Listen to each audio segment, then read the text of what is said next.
Hello guys, in this video we discuss exercise 1.1 of chapter first and do some examples. As in this exercise only 3 questions are there. So now let's start with first question. In this exercise first question इसके अंदर 1.3 लिखा है, वैसे ये 1.2 है नहीं book के हिसाब से. फर्स्ट क्वेश्चन है हमारा prove that root 5 is irrational. तो इसको इरेशनल प्रूव करने के लिए हमें सबसे पहले क्या करना होता है, इसको लेट कर लेते हैं हम कि ये रैशनल है. Let root 5, question number 1, let root, पहले क्वेश्चन लिख लेते हैं, prove that root 5 is irrational. तो इसको सॉल्व करने के लिए सबसे पहले हम क्या करेंगे, हम लेट कर लेते हैं जो रूट 5 है वो एक रैशनल नंबर है. अब अगर रूट 5 एक रैशनल नंबर है तो ये पी बाई क्यू की फॉर्म में लिखा जा सकता है और पी एंड क्यू आर को प्राइम.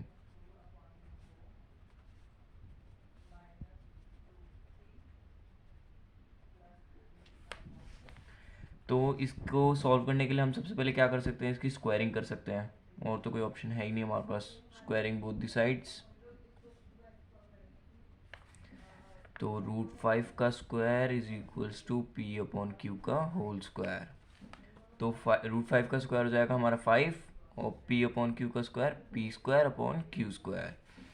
तो हम इसको ऐसे भी लिख सकते हैं, p square is equals to 5 Q square. ठीक है, ये इधर मल्टीप्लाई हो जाएगा तो ये p square is equal to 5 Q square. इसको हम इक्वेशन 1 लेट कर लेंगे. अब अगर P square is divisible by 5 है तो p भी हमारा 5 से डिवाइड हो सकता है. p is also divisible by 5. ये हमारी थ्योरम है बुक में. तो अब ऐसा करते हैं, लेट कर लेते हैं जो p है वो 5r के इक्वल है. ये हमारा एक अजम्पशन है ये भी. ठीक है, तो इसको अब हम इक्वेशन फर्स्ट में पुट करेंगे. Put in equation first. तो p यहाँ पे ये है हमारी इक्वेशन फर्स्ट, तो p की जगह रख देंगे हम 5r और ये किसके इक्वल होगा 5q स्क्वायर के. तो ये हो जाएगा 5r square 25r square is equals to 5q square. अब इसको डिवाइड कर लेते हैं, 5 1 जा और 5 5 जा. तो इधर हमें दिख रहा है q square is equals to 5r square. ये हमारी इक्वेशन सेकेंड हो जाएगी. इधर क्या हो जाएगा, q स्क्वायर हमारा q स्क्वायर इज डिविजिबल 5, तो q इज ऑल्सो डिविजिबल 5.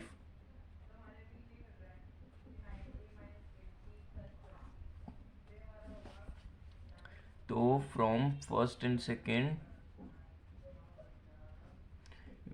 ये हमें फर्स्ट और सेकेंड से अब पता चलता है कि इन दोनों के पास एक कॉमन फैक्टर है 5, जो दोनों पी स्क्वायर को और पी को भी डिवाइड कर सकता है 5 और क्यू स्क्वायर और क्यू को भी. तो इन दोनों के पास एक कॉमन फैक्टर है. इसका मतलब कि रैशनल तो नहीं हो सकता, क्योंकि रैशनल होता तो इस पर कोई भी कॉमन फैक्टर नहीं होता. So in this there was a common factor as 5, so our assumption is wrong.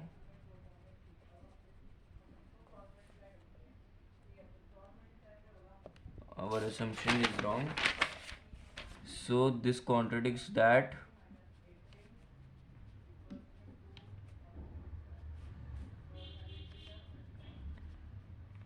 Root 5 is irrational. क्योंकि रैशनल तो है नहीं, तो रैशनल नहीं है तो ये बचा ही रैशनल. तो इस क्वेश्चन को करने के लिए सिंपली हमें गलत साबित करना होता है खुद को, तो इससे सही हो जाता है. तो एक इसका सेकंड पार्ट है बुक में क्वेश्चन नंबर 2 के तौर पे, 3 + 2 रूट 5 इज इरेशनल. तो चलो इस बार इसको करते हैं. चलो एक बार पहले आप लोग इसको दोबारा देख लो तो फिर नेक्स्ट क्वेश्चन करेंगे. हमने सबसे पहले क्या किया, लेट कर लिया रूट 5 एक रैशनल नंबर है. उसके बाद रूट 5 अगर एक रैशनल लेट किया हमने तो पी बाई क्यू की फॉर्म में लिख सकते हैं, और पी और क्यू दोनों को प्राइम्स हैं. एक बात और ध्यान रखना, क्यू ना कभी भी 0 के इक्वल नहीं होगा. पी हो सकता है बट क्यू नहीं. क्यू हो जाएगा तो फिर ये नॉट डिफाइंड हो जाएगी वैल्यू. ठीक है, तो ये भी एक इंपॉर्टेंट पॉइंट है, इसको भी नोट करना अपनी नोटबुक्स में. अब हमने स्क्वायरिंग करी, इसके बाद स्क्वायरिंग करने से हमें पता चला कि 5 is equals to P square upon Q square, तो इसको हमने थोड़ा मल्टीप्लिकेशन करके हमारी वैल्यू आ गई P square is equal to 5 Q square. अब पी स्क्वायर 5 को डिवाइड 5 अगर पी स्क्वायर से डिवाइड हो जाएगा तो 5 पी को भी डिवाइड कर देगा।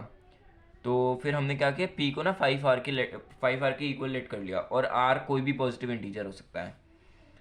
अब इसको हमने फर्स्ट इक्वेशन में पुट किया तो हमें दिखा 5r² is equal to 5q²। तो यहाँ 5 से 25 कट गया और हमें मिल गया q² is equal to 5r², जैसे यहाँ पे मिल गया था p² is equal to 5q²। तो जैसे कि यहाँ पे p डिवाइड हो रहा था 5 से, यहाँ q डिवाइड हो रहा है। तो हमें इन दोनों इक्वेशन से इन दोनों इक्वेशन को देखने के बाद क्या पता चलता है कि इन दोनों के पास ना 5 एक कॉमन फैक्टर है, तो इसका मतलब ये रैशनल तो नहीं होगा, तो हमारी अजम्पशन रॉन्ग हो जाएगी और ये कॉन्ट्राडिक्ट कर देगा कि हम √5 एक रैशनल नंबर है। तो चलो अब क्वेश्चन नंबर 2 करते हैं।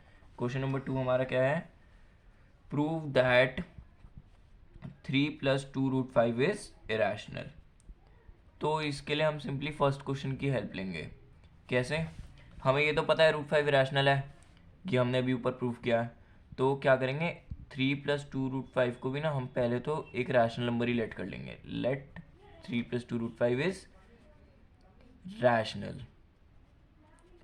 अब अगर ये भी रैशनल है तो इसको भी हम p/q की फॉर्म में लिख लेंगे, और सेम वही ये को प्राइम्स होंगे और q 0 के इक्वल नहीं होगा, ठीक है। तो अब हम क्या करेंगे ना, √5 के अलावा बाकी साइड को ना इस साइड ले जाएंगे। तो क्या बचेगा हमारे पास, 2√5 इधर रह जाएगा और इधर हम सबसे पहले ले जाएंगे 3 को। तो इधर प्लस का 3 है, इधर जाके माइनस हो जाएगा। इसका एलसीएम लेने के लिए अपॉन में 1 ले लेते हैं। अब 2√5 बचा हमारे पास, तो ये क्या हो जाएगा, p - 3q अपॉन में q इनका एलसीएम आएगा और इसको फिर इससे इंटू कर देंगे। अब √5, अब इस 2 को भी ले जाते हैं, p - 3q अपॉन इस 2 को नीचे ले जाएंगे डिवाइड में, तो ये 2q, ठीक है। अब आप इधर देख सकते हो ये भी हमारा एक इंटीजर है, p - 3q is also is a integer and 2q is also N integer, and integer upon integer क्या होता है, एक rational number.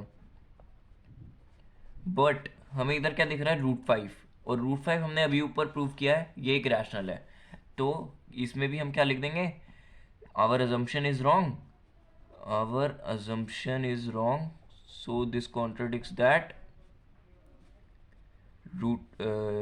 3 + 2√5 is also an irrational number.